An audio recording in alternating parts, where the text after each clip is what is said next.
जयकारा पाउणा हरि दा बोल साचे दरबार की जय। कायनात विच वसदी बाबा जी दी प्यारी संगत नूं जय बाबा जी दी।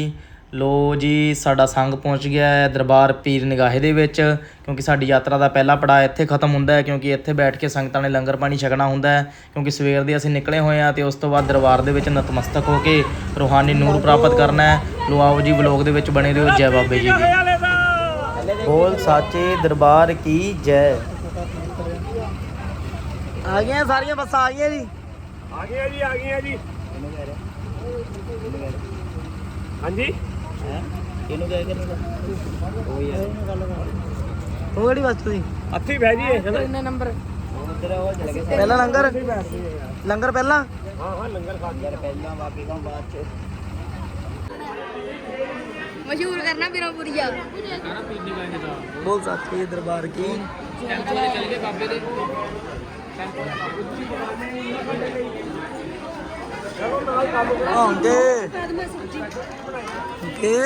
जय बाबे दी। अभी पहुंचे पीर निगाहे ते बाबा जी का लंगर छक के फिर मत्था टेकन निकलांगे। जय बाबा हरी दा बोल साचे जयकारा पीर निगाहे वाले दा बोल साचे दरबार की जय। पीर निगाहे पहुंच चुके हैं जी। बाबा जी का लंगर संगतां छक रही हैं कि उस तो बाद पहला प्रशादा दे दो। ਉਸ ਤੋਂ ਬਾਅਦ ਲੰਗਰ ਛਕ ਕੇ ਫਿਰ ਨਿਗਾਹੇ ਦਰਬਾਰ ਦੇ ਵਿੱਚ ਝੰਡਾ ਚੜਾਇਆ ਜਾਏਗਾ ਤੇ ਸਾਰੀਆਂ ਸੰਗਤਾਂ ਵੱਲੋਂ ਦਰਸ਼ਨ ਕੀਤੇ ਜਾਣਗੇ। ਤੇ ਸਾਰੀਆਂ ਸੰਗਤਾਂ ਨੇ ਨਿਗਾਹੇ ਦੇ ਵਿੱਚ ਡੇਰਾ ਲਾ ਲਿਆ ਹੁੰਦਾ ਹੈ, ਕਿਉਂਕਿ ਪਹਿਲਾਂ ਇਹਨਾਂ ਨੇ ਲੰਗਰ ਛਕਣਾ ਹੁੰਦਾ ਹੈ ਤੇ ਫਿਰ ਉਸ ਤੋਂ ਬਾਅਦ ਹੀ ਦਰਬਾਰ ਦੇ ਵਿੱਚ ਮੱਥਾ ਟੇਕਣ ਲਈ ਜਾਣਾ ਹੁੰਦਾ ਹੈ, ਕਿਉਂਕਿ ਪਹਿਲਾਂ ਪੇਟ ਪੂਜਾ ਤੇ ਫਿਰ ਕੰਮ ਦੂਜਾ। ਸਾਰੀਆਂ ਸੰਗਤਾਂ ਆਪਣਾ ਆਪਣਾ ਲੰਗਰ ਬਣਾ ਕੇ ਲੈ ਕੇ ਆਈਆਂ ਹੁੰਦੀਆਂ ਤੇ ਦਰਬਾਰ ਵੱਲੋਂ ਵੀ ਕੈਲਾਸ਼ ਮੰਦਰ ਵੱਲੋਂ ਵੀ ਲੰਗਰ ਤਿਆਰ ਹੋ ਕੇ ਆਇਆ ਹੁੰਦਾ ਹੈ। ਤੇ ਬਾਕੀ ਸਾਡੇ ਮਾਸੀ ਜੀ ਇਹ ਵੀ ਘਰੋਂ ਸੰਗਤਾਂ ਲਈ ਲੰਗਰ ਬਣਾ ਕੇ ਲੈ ਕੇ ਆਉਂਦੇ ਨੇ। ਇਹਨਾਂ ਨੇ ਵੀ ਰਾਜਮਾ ਚਾਵਲ ਕਰੇਲੇ ਕਾਫੀ ਕੁਛ ਇਹਨਾਂ ਨੇ ਵੀ ਆਈਟਮਾਂ ਬਣਾਈਆਂ ਹੋਈਆਂ ਸੀ।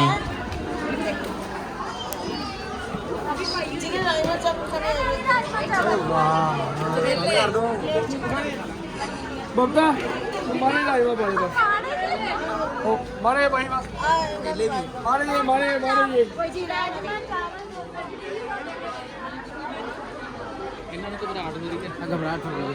ਆਲੂ ਦੀ ਸਬਜ਼ੀ ਹੈ ਜੀ, ਰਾਜਮਾ ਵਾ, ਕਰੇਲੇ ਆ।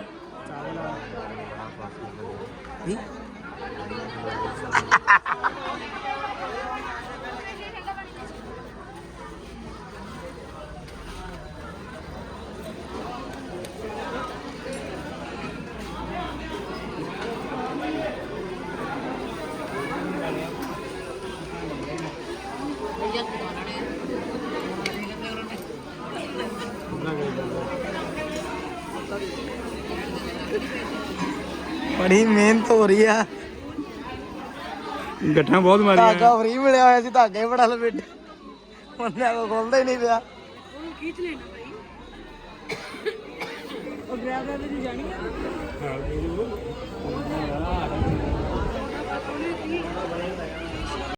ਇਸ ਤਰ੍ਹਾਂ ਹੀ ਸਾਰੀ ਸੰਗਤ ਨੂੰ ਲੰਗਰ ਪਿਆਰ ਨਾਲ ਛਕਾਇਆ ਜਾਂਦਾ ਹੈ, ਕਿਉਂਕਿ ਕੁਛ ਪਲ ਦਾ ਆਰਾਮ ਦੇਣਾ ਵੀ ਬਹੁਤ ਜ਼ਰੂਰੀ ਹੁੰਦਾ ਹੈ। ਕਿਉਂਕਿ ਯਾਤਰਾ ਸਾਡੀ 11:30 ਵਜੇ ਤੋਂ ਅਸੀਂ ਕੈਲਾਸ਼ ਮੰਦਰ ਤੋਂ ਸੰਗ ਲੈ ਕੇ ਚੱਲੇ ਸੀਗੇ ਤੇ ਇੱਥੇ ਟਾਈਮ ਸਾਡਾ ਹੋ ਗਿਆ ਸੀ 3:30 ਤਕਰੀਬਨ।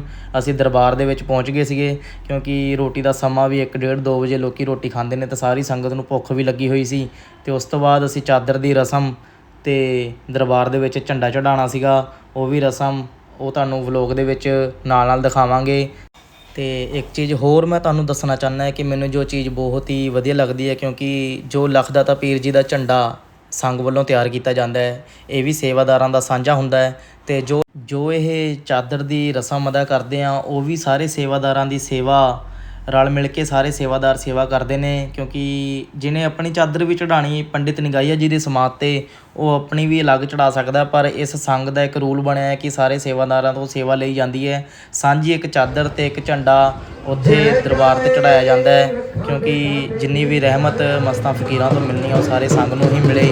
ਅਤੇ ਇਸ ਤਰ੍ਹਾਂ ਸਭ ਨੇ ਆਪਣੇ ਆਪਣੀ ਸ਼ਰਧਾ ਅਨੁਸਾਰ ਤਨ ਮਨ ਧਨ ਦੇ ਨਾਲ ਜੋ ਵੀ ਆਪਣਾ ਤਿਲ ਫੁੱਲ ਭੇਟ ਚੜ੍ਹਾਉਣੀ ਸੀ, ਉਹਨਾਂ ਨੇ ਚਾਦਰ ਦੇ ਉੱਤੇ ਉਸ ਨੂੰ ਅਰਪਣ ਕੀਤਾ। ਅਤੇ ਉਸ ਤੋਂ ਬਾਅਦ ਦਰਬਾਰ ਵੱਲ ਨੂੰ ਅਸੀਂ ਆਪਣਾ ਸੰਗ ਲੈ ਕੇ ਸਾਰੇ ਸੰਗ ਦੇ ਨਾਲ ਮੱਥਾ ਟੇਕਣ ਲਈ ਰਵਾਨਾ ਹੋਏ। ਜੈਕਾਰਾ ਮਸਤਾਂ ਫਕੀਰਾਂ ਦਾ ਬੋਲ ਸਾਚੇ ਦਰਬਾਰ ਕੀ ਜੈ।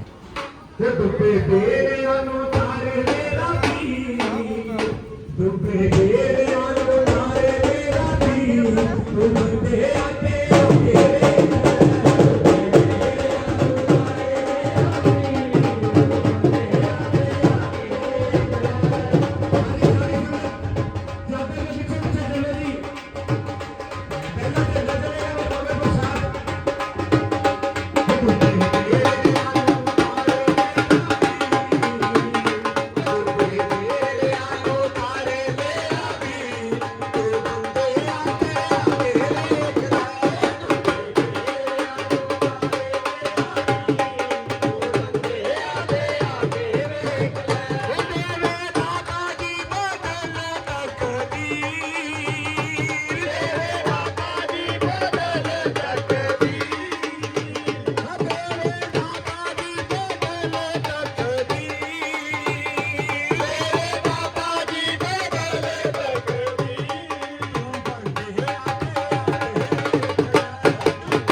ਪੀਰ ਨਿਗਾਹੇ ਵਾਲੇ ਜੀ ਦਾ ਬੋਲ ਸਾਚੇ ਦਰਬਾਰ ਕੀ ਜੈ ਜਕਾਰਾ ਲੱਖਾਂ ਦੇ ਦਾਤੇ ਪੀਰ ਨਿਗਾਹੇ ਵਾਲੇ ਦਾ ਬੋਲ ਸਾਚੇ ਦਰਬਾਰ ਕੀ ਜੈ ਹੋ ਲੈ ਮੇਰੀਆਂ ਸਾਰਾ ਜੇ ਤੂੰ ਪੀਰ ਲੱਖਾਂ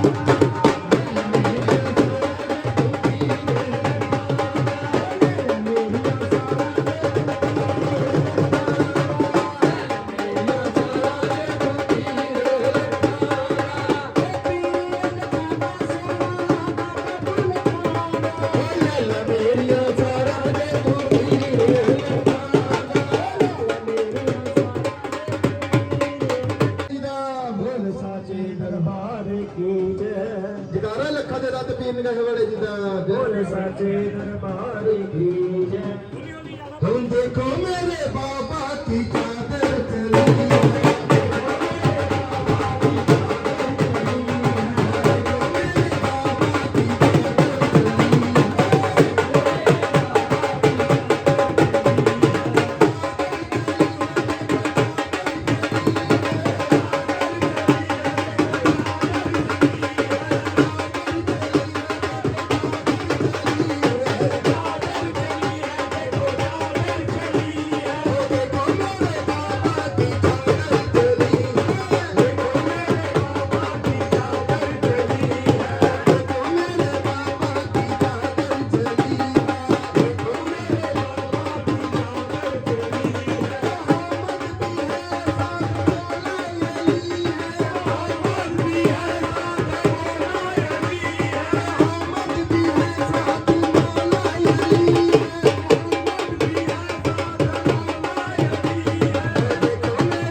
ਚਾਦਰ ਚੱਲੀ ਜੈਕਾਰਾ ਬਾਬੇ ਨਾਨਕ ਦਾ ਸਾਚੇ ਦਰਬਾਰ ਕੀ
ਬਾਬਾ ਮੇਰੀਆਂ ਕਦ ਪਾਵੇਂਗਾ ਕੰਨਾਂ ਦੇ ਵਿੱਚ ਮੇਰੇ ਮੁੰਦਰਾ ਬਲੋਰੀ ਬਾਬਾ ਤੇਰੀਆਂ ਕਦੋਂ ਪਾਵੇਂਗਾ ਕੰਨਾਂ ਦੇ ਵਿੱਚ ਮੇਰੇ ਉਹ ਮੁੰਦਰਾ ਬਲੋਰੀ ਬਾਬਾ ਤੇਰੀਆਂ ਕਦ ਪਾਵੇਂਗਾ ਕੰਨਾਂ ਦੇ ਵਿੱਚ ਮੇਰੇ ਉਹ ਮੁੰਦਰਾ ਬਲੋਰੀ ਬਾਬਾ ਤੇਰੀਆਂ ਕੰਨਾਂ ਦੇ ਵਿੱਚ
ਸਾਧ ਸੰਗਤ ਜੀ ਦਰਸ਼ਨ ਕਰੋ ਜੀ ਦਰਬਾਰ ਪੰਡਿਤ ਨਿਗਾਹਿਆ ਜੀ ਦੀ ਸਮਾਧ ਦੇ, ਜੋ ਵਿਸ਼ਵ ਵਿਖਿਆਤ ਹੈ ਪੀਰ ਨਿਗਾਹੇ ਦੇ ਦਰਬਾਰ ਤੋਂ, ਜੋ ਕਿ ਊਨਾ ਡਿਸਟ੍ਰਿਕਟ ਦੇ ਵਿੱਚ ਹੈ, ਜਿੱਥੇ ਕੈਲਾਸ਼ ਮੰਦਰ ਅੱਜ ਆਪਣਾ ਸੰਗ ਲੈ ਕੇ ਪਹੁੰਚਿਆ ਹੈ। ਦਰਬਾਰ ਛਾਤ ਲਾਈਆਂ ਜਾਣ ਤੋਂ ਪਹਿਲਾਂ ਇੱਥੇ ਨਤਮਸਤਕ ਹੋਣਾ ਸੀ।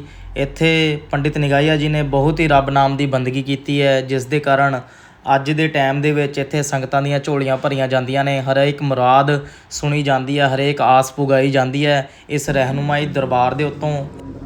ਇਹ ਦਰਬਾਰ 41 ਮਲੰਗਾਂ ਦੀ ਗੁਫਾ, ਇਹ ਗੁਫਾ ਵੀ ਇਸ ਦਰਬਾਰ ਦੇ ਅੰਦਰ ਹੀ ਬਣੀ ਹੋਈ ਹੈ, ਜਿੱਥੇ ਕਾਫੀ ਹੀ ਪੋਜ਼ਿਟਿਵ ਵਾਈਬਸ ਆਉਂਦੀਆਂ ਨੇ ਇਸ ਦਰਬਾਰ ਦੇ ਅੰਦਰੋਂ, ਤੇ ਇੱਥੇ ਸੰਗਤਾਂ ਨਤਮਸਤਕ ਹੁੰਦੀਆਂ ਨੇ। ਉਸ ਤੋਂ ਬਾਅਦ ਝੰਡੇ ਦੀ ਰਸਮ ਅਦਾ ਕਰਨ ਤੋਂ ਬਾਅਦ ਦਰਬਾਰ ਦੇ ਵਿੱਚ ਚੌਂਕੀ ਲਾਉਣ ਲਈ ਸੰਗ ਨੇ ਆਪਣੀ ਆਪਣੀ ਜਗ੍ਹਾ 'ਤੇ ਵਿਰਾਜਮਾਨ ਹੋ ਗਏ ਸਾਰੀ ਸੰਗਤ। ਉਸ ਤੋਂ ਬਾਅਦ ਦਰਬਾਰ ਦੇ ਵਿੱਚ ਬਾਬਾ ਜੀ ਦੇ ਨਾਮ ਦੀ ਚੌਂਕੀ ਲਗਾਈ ਗਈ ਤੇ ਦਰਬਾਰ ਦੇ ਵਿੱਚ ਪੀਰ ਲੱਖਦਾਤਾ ਜੀ ਗੌਂਸ ਪਾਕ ਜੀ 11ਵੀਂ ਵਾਲੀ ਸਰਕਾਰ ਦਾ ਗੁਣਗਾਨ ਕੀਤਾ ਗਿਆ ਸਾਰੀ ਸੰਗਤਾਂ ਦੇ ਵੱਲੋਂ।